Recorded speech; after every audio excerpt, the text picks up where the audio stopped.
Minha cara, minha nobre família brasileira, eu vou tocar hoje num assunto que deveria constar em todas as discussões políticas de cada município, de cada Câmara de Vereadores, de cada associação de bairro, de cada clube de serviço, para que essa situação fosse aceita de uma maneira mais adequada pela sociedade brasileira, que é exatamente a questão das cotas raciais, muito bem implantadas no Brasil, com a tentativa de corrigir um grande mal que nos foi causado por aqueles que tomaram as terras do Brasil e escravizaram as pessoas pela cor da pele. Bom, é claro que para as pessoas que não tiveram nenhum tipo de parente envolvido com isso, ou que não tem a percepção, não estudou o suficiente para compreender a vida, ele vai sempre se colocar contra. Por quê?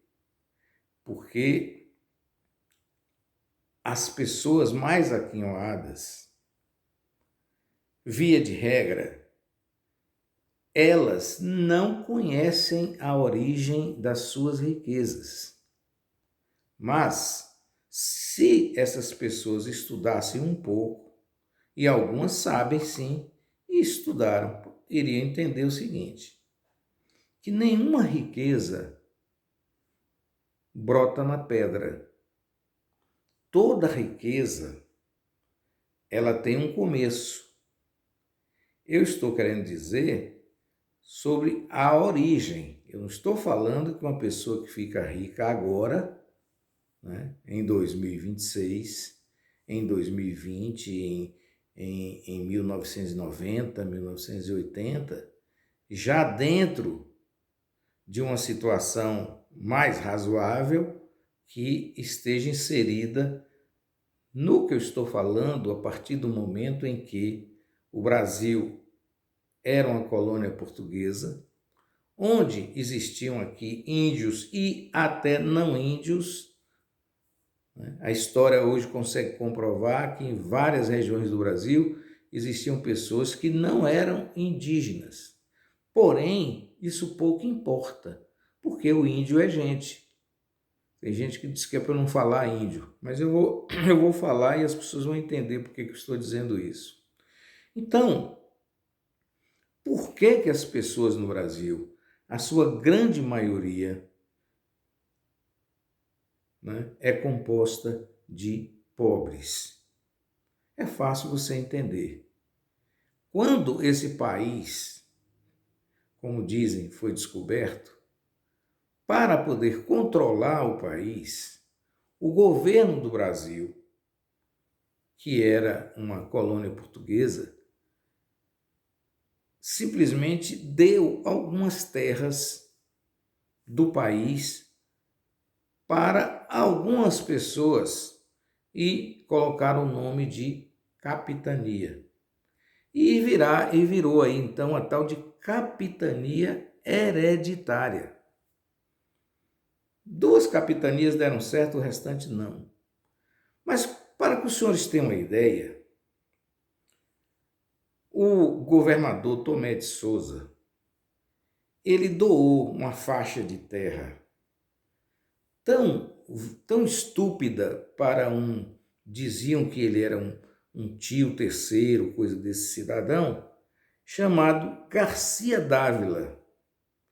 Esse homem passou a ser dono de, a partir de hoje, onde tem o município de Dias Dávila e de Salvador, até o Maranhão. Tudo era desse homem. Um dos escravistas mais temíveis que o Brasil teve.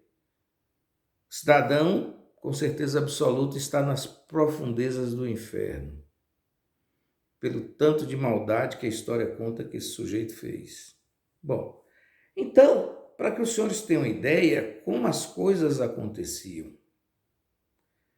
Além disso, os cidadãos chegavam no local, dependendo da quantidade de pólvora que ele tinha guardado, ele passava a ser dono daquelas terras.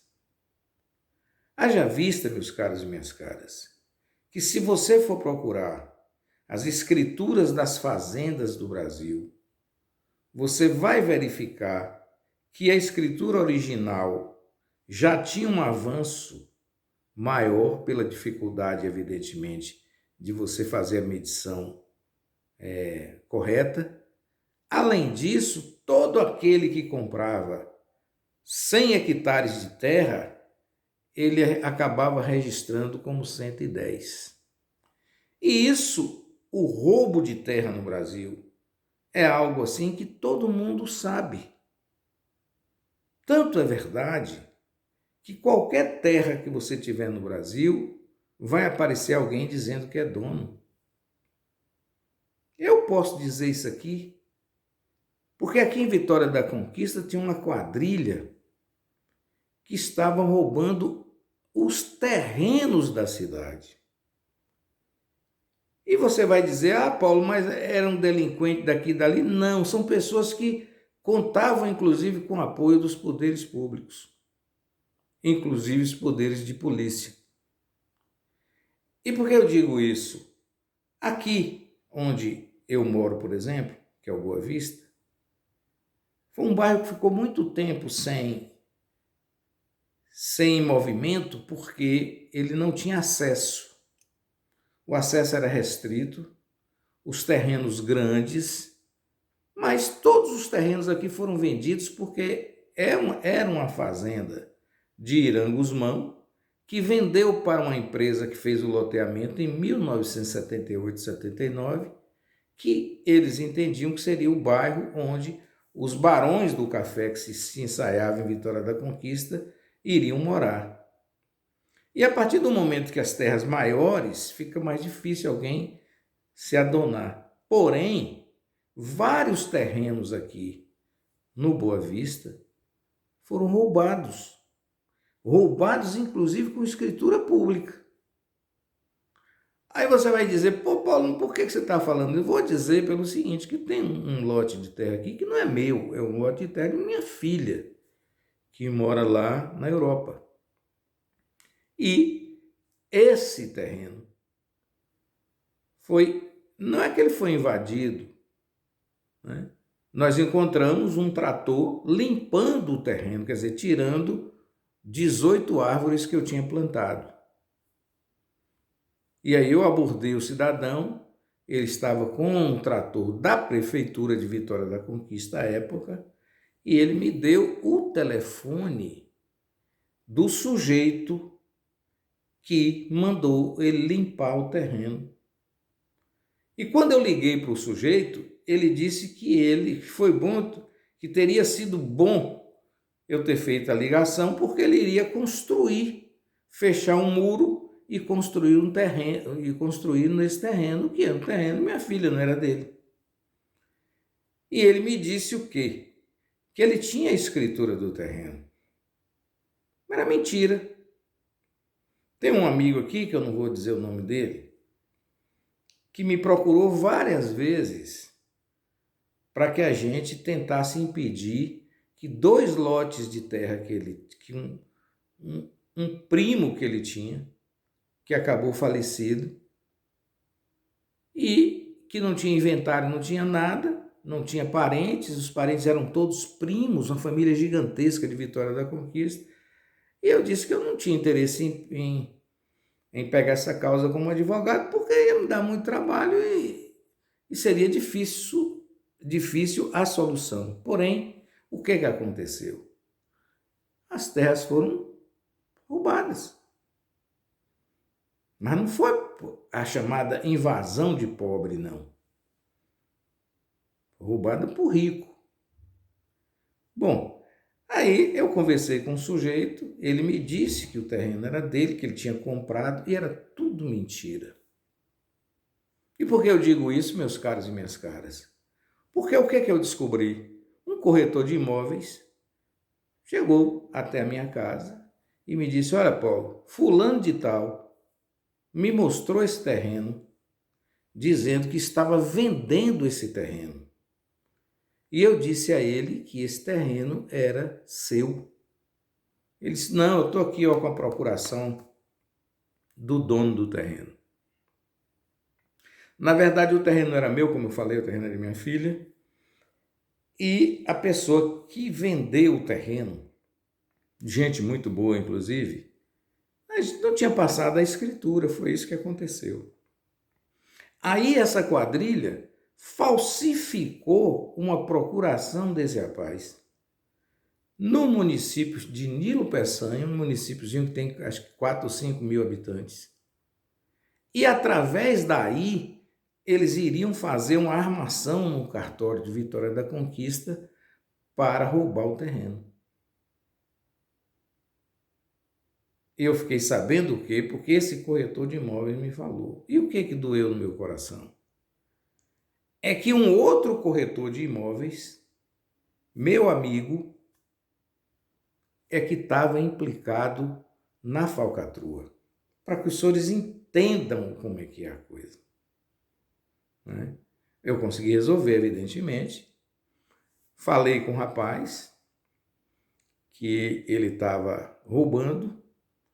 E aí ele aparecia, lembra aquele negócio daquelas pirâmides, não sei o que e tal, numa piscina e que ganhava dinheiro, essa coisa toda. Nada disso. Vagabundo e ladrão.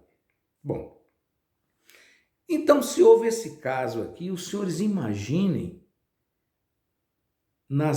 na grande quantidade de terra que teve o Brasil. E desde o início, o cidadão chegava e tomava aquela terra para si e ficava dono da terra. Sendo assim, você excluía a maior parte da população que ficava dono de terra nenhuma. E qual é o problema maior, meus caros e minhas caras? É que a grande maioria da população brasileira foi escravizada por 380 anos. Então, essa gama de pessoas da cor preta ficaram sem absolutamente nada. Aí nós chegamos à libertação dessas pessoas em 1888. Não foi? 1888, 1889, 1890 e tal. E aí esses libertos não tinham casa, não tinham terra, não tinham absolutamente nada. E não tinham sequer contrato de trabalho, porque eles trabalhavam gratuitamente para os donos das fábricas, das fazendas, dos comércios. Todo mundo tinha uma pessoa escravizada em casa.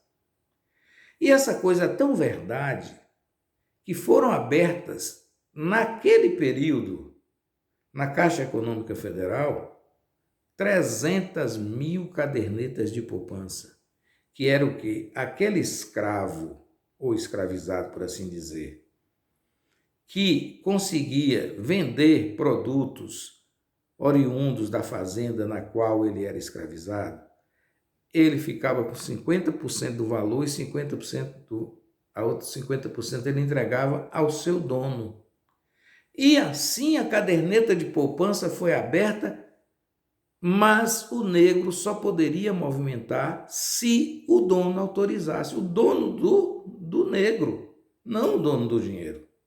Os 50% do dono do escravo era entregue a ele. Pasmem, senhores. Começou a República, né? Porque foi a abolição da escravatura, depois a República. E essas cadernetas ficaram na Caixa Econômica até hoje sem ninguém mexer. E agora não sabe o que se fazer diante do período, tempo que passou para encontrar os descendentes desses escravizados.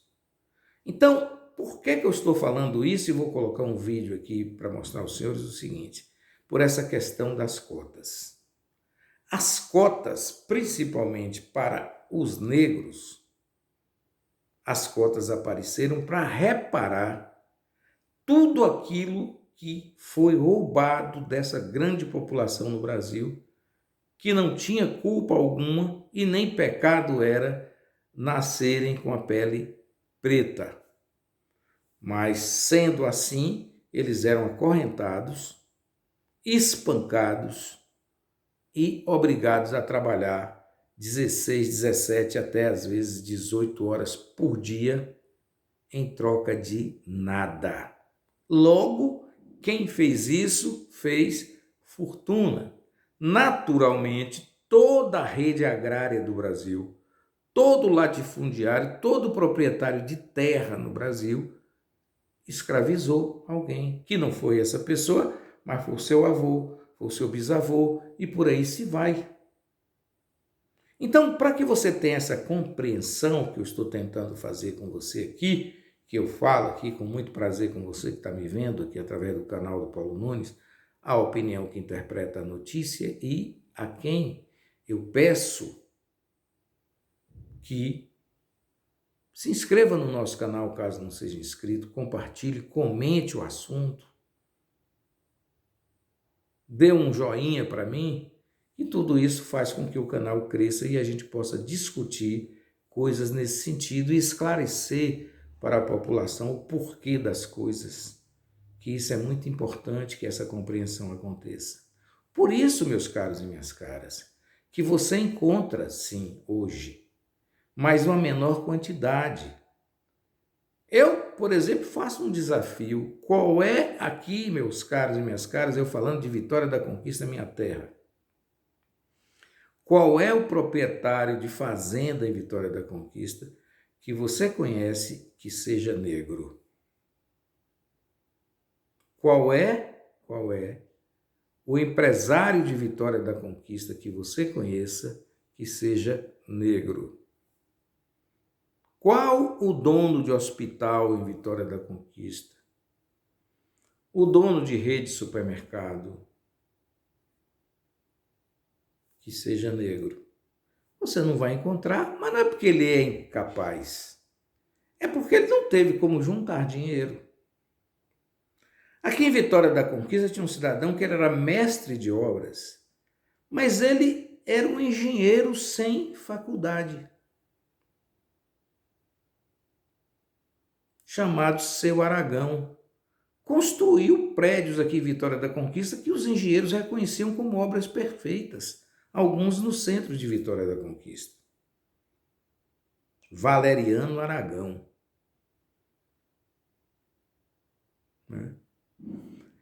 Então, ele não teve a oportunidade de entrar na escola de engenharia.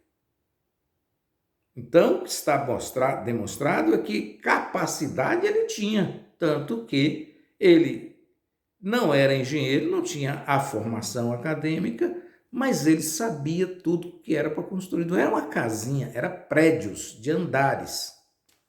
Bom, falando isso a você, eu vou mostrar aqui um vídeo que eu encontrei do programa de Serginho Groisman, onde uma menina demonstra total ignorância em se colocar contra as cotas. Porque tem gente que acha assim, eu sou a favor da reforma agrária, mas eu não sou a favor da reforma agrária agora, não. Esse negócio de cota, eu sou contra, porque eu acho que a pessoa só pode entrar na faculdade se tiver capacidade. Ora, gente, a capacidade ela é construída se você tiver os meios. Se você não tiver os meios, você não é capaz. Eu sou oriundo de um bairro chamado Alto Marom. E grande parte dos meus amigos, que é um bairro pobre, eles gostavam de carregar feira. O que significava? Era chegar no centro da cidade com uma galinhota e aí pegava a feira da pessoa e levava em casa e ganhava um trocadinho.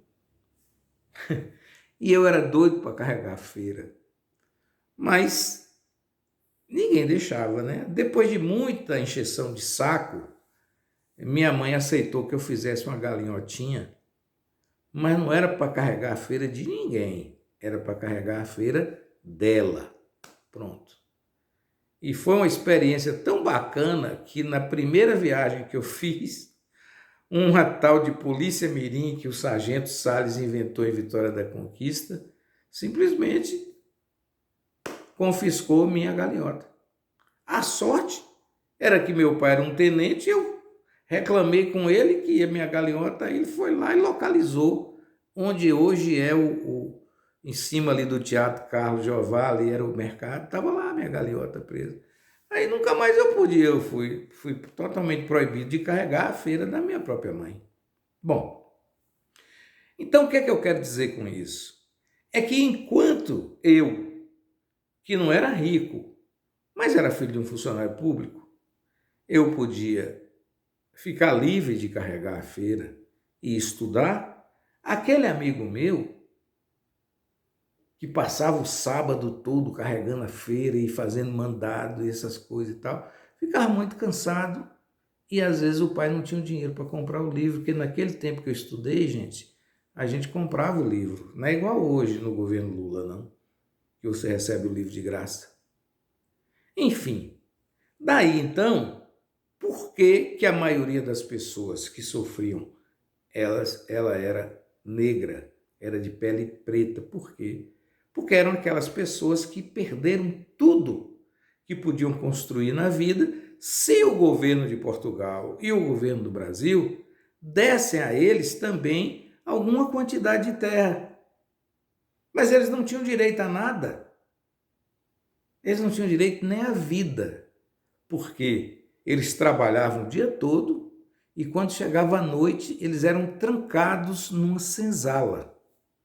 A eles era negado o lápis, a caneta, o papel e ele era proibido de aprender a ler. Você entendeu por quê? Aí quando você evolui a sociedade, e ela começou a evoluir em 2012 no Brasil, que se começou a trabalhar a ideia das cotas para negros, para índios, né? Para pessoas com deficiência. Porque você imagine no passado, no Brasil, uma pessoa que se locomovia em cadeira de roda. Como é que ela chegava na escola? Não é? Então, esse entendimento você precisava ver. Mas eu vou mostrar para você agora, para que você não abandone o vídeo. Eu vou mostrar. Eu vou mostrar para vocês a ignorância dessa menina. Vamos lá.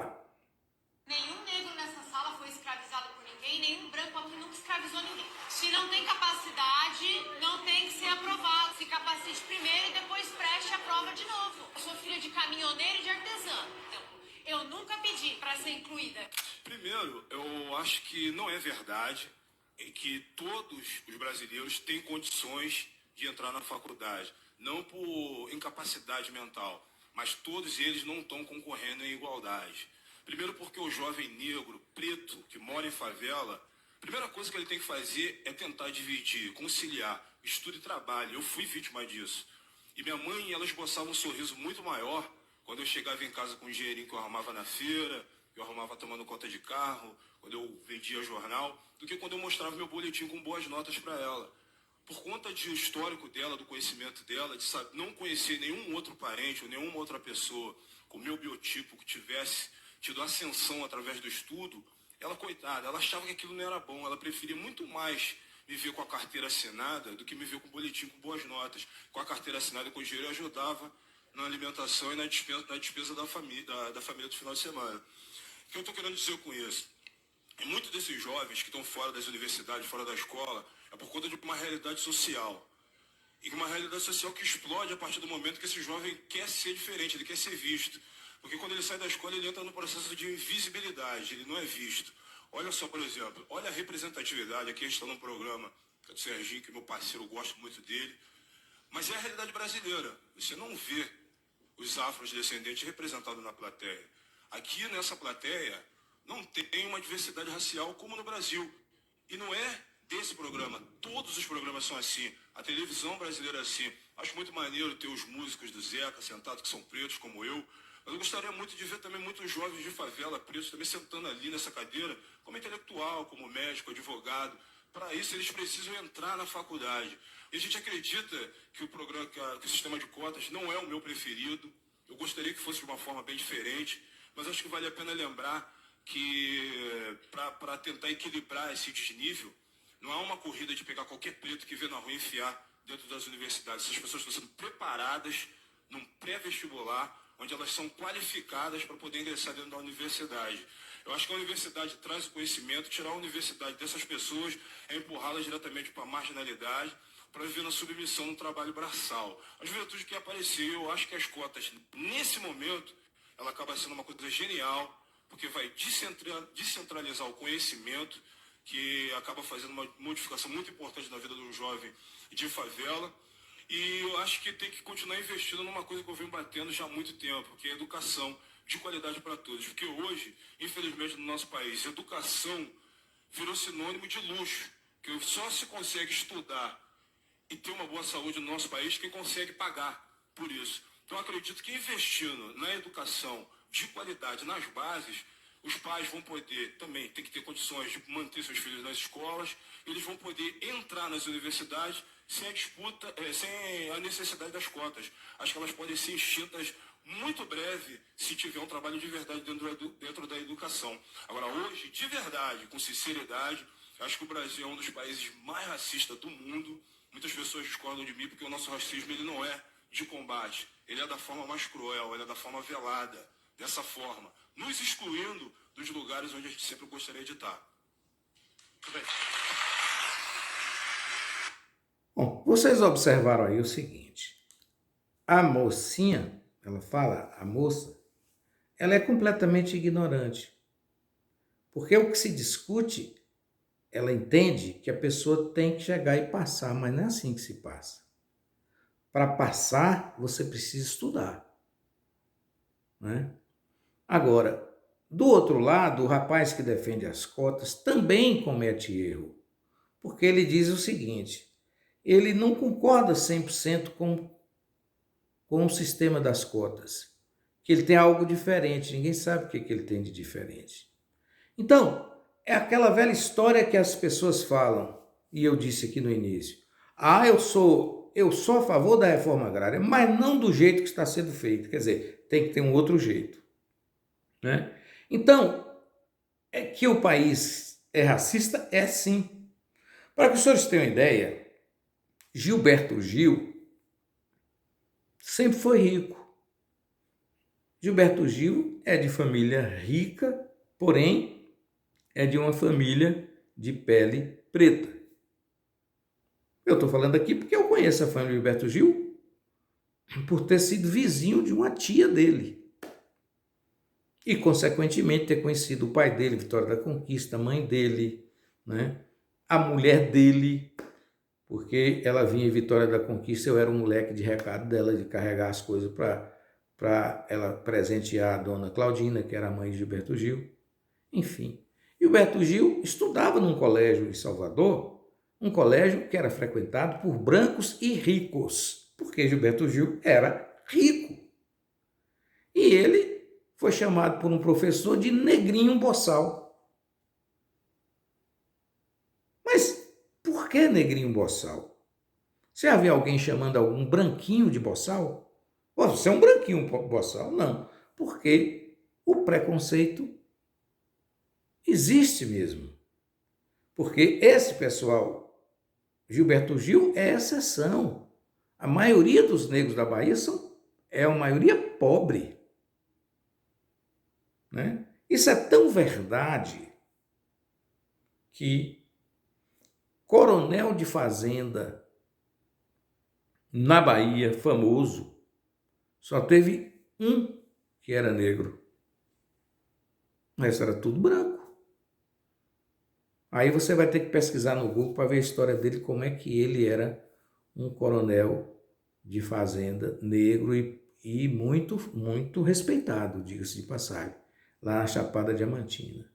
Então, meus caros e minhas caras, falam que parece que é tudo invenção do Brasil. Nos Estados Unidos da América, que não é exemplo para ninguém, mas é um país, esse Estados Unidos, chama Estados Unidos, sei lá.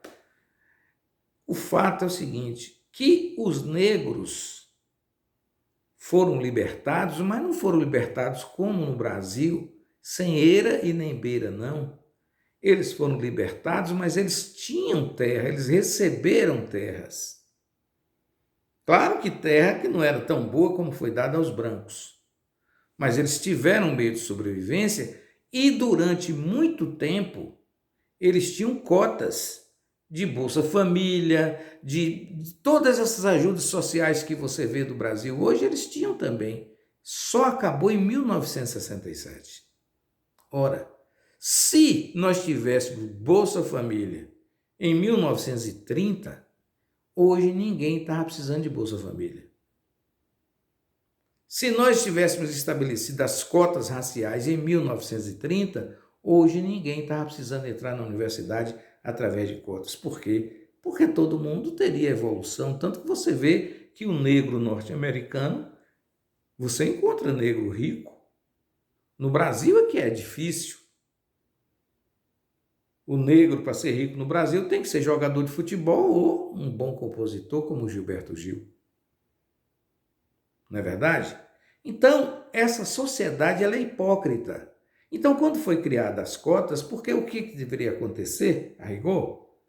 Foi feito um estudo por aquele senador Paulo Paim, e à época você tinha que entregar a cada negro do Brasil, a cada descendente de negro, o equivalente a R$24 mil por pessoa. Onde é que acha esse dinheiro? Então você estabelece as cotas porque fica um pedaço daquelas vagas para o índio, para o deficiente físico, deficiente não, portador de necessidade especial, e para o negro, ponto. Ele não está concorrendo com 100% das vagas, ele está concorrendo dentro daquela quantidade mínima de vaga. Aí ele entra na universidade e você começa a melhorar. É como se você fizesse um time de futebol. Você não tem em nenhum time de futebol, com exceção do Botafogo, 11 craques. Você tem jogadores medíocres, jogadores medianos, eu faço essa distinção, tem gente que não gosta, e jogadores excepcionais. Quando você mistura, aí aquele entrosamento, os medíocres melhoram, os medianos melhoram, e os excepcionais ficam mais excepcionais ainda. Por isso é fundamental que você coloque o cidadão dentro da universidade, porque até o interesse, porque quando você entra na universidade, é um novo mundo. É como se você descobrisse um país, um planeta, porque é tudo diferente. Não parece, mas quem esteve lá e quem vai estar lá vai saber. O clima é outro. Você tem a liberdade de pensar e de ter o saber à sua mão. E é um ajudando o outro. É isso que é importante. Mas é difícil fazer o hipócrita brasileiro entender. E aí você vê como ela fala aí. Agora, qual é a origem da pobreza das pessoas de pele preta? Aí você tem que ver por que é. Porque alguém tirou deles o que eles tinham direito tanto quanto os brancos. Aí é que é o X do problema. Então você precisa estudar isso para poder compreender as coisas. Por que você acha que você não vê nos bairros nobres pessoas negras da sua cidade? Porque o próprio sistema político do Brasil estabelece que nos bairros nobres os terrenos são mais caros, a iluminação é melhor, o asfalto é melhor, enfim, é tudo feito, preparado para aqueles que já têm. E quando você não tem quase nada, lhe sobra uma coisa chamada periferia. Aí na periferia a polícia chega arrombando porta, o que não faz na zona nobre. A pavimentação é irregular, o posto de saúde é medíocre. Entendeu como é que é? Você não tem o mesmo direito. Você paga o mesmo imposto proporcionalmente ao que você consome no Brasil. Mas os serviços do governo, eles não são bons. Tanto é verdade que foi preciso se fazer o sistema Minha Casa Minha Vida para que aqueles descendentes dos negros e pobres e pardos tivessem uma casa, pelo menos. Pequena, acanhada, mas casa. Foi preciso acontecer as creches para começar a dar uma condição aos pais de trabalharem e seus filhos estarem amparados pelo Estado brasileiro. Foi preciso melhorar as escolas primárias, os professores, criar o piso nacional do professor, criar as universidades federais, os institutos federais de educação e garantir a escola pública para todos os brasileiros. Aí o governo tem que avançar, aí fez o sistema do pé de meia, que incentiva aquilo que esse rapaz fala aqui, que ele tinha que dar um jeito de trabalhar para levar um dinheiro para casa, porque a mãe ficava mais satisfeita quando ele levava o dinheiro, fruto de uma venda de jornal, alguma coisa que ele fez, do que com um boletim de nota. Se ele teve nota boa ou não. Então por que isso? Porque ele não tem condição, então como é que ele vai disputar com quem não estava vendendo jornal, carregando feira, essa coisa toda? Não tem condição. Porque tudo é um tempo, você só tem 24 horas no dia. E se você gasta 3, 4 horas fazendo serviço braçal, você não vai ter condição de botar nada na sua mente. Por isso, você não tem livro para ler. Como é que você vai aprender? Né? Enfim, é basicamente isso que eu queria falar hoje. São temas que é difícil você encontrar um vídeo no YouTube desse jeito, no Facebook, coisa nesse sentido, numa emissora de rádio. Não tem. Porque isso não interessa a quem patrocina isso, a quem patrocina esses programas. Vocês entenderam? Mas nós temos que continuar falando, até para evitar que pessoas ignorantes como essa moça, e olha, ignorante não é xingamento não, ela não tem conhecimento de nada, mas ela tem uma opinião formada sobre algo que ela não pesquisou, que ela não quis entender e que ela não se aprofundou. Por isso eu digo, faça qualquer esforço, estude. Olha, não importa que você seja um encanador, um pedreiro, né? Um artesão. Eu falo isso, são as pessoas que têm trabalho com habilidades das mãos, certo? Porque o importante é você buscar a perfeição do que você faz para que você agregue valor ao seu trabalho. Porque no passado, você era encanador, aí o cidadão ia perder a casa com a inundação, mas ele queria pagar ao encanador um lanche. Hoje, você é um encanador que estudou, você tem um contrato, se quiser usar, senão você tem a ideia do valor do seu trabalho. Aí você vai dizer, olha, minha diária é R$100, 150. Você é um pedreiro no passado, quem dava o preço era o cidadão que lhe contratava. Né? Hoje você pode dizer, olha, meu senhor, eu trabalho, minha diária é R$180. Se não pagar, você fica sem o pedreiro. Mas como isso acontece quando você estuda? Então não significa que você vai para a universidade que você vai ficar rico, não. Você pode ficar rico se quiser ficar rico, se lutar, se for essa a sua ideia, em qualquer profissão. O que você precisa é ter o saber. Porque você só será valorizado se você tiver o saber. Bom dia.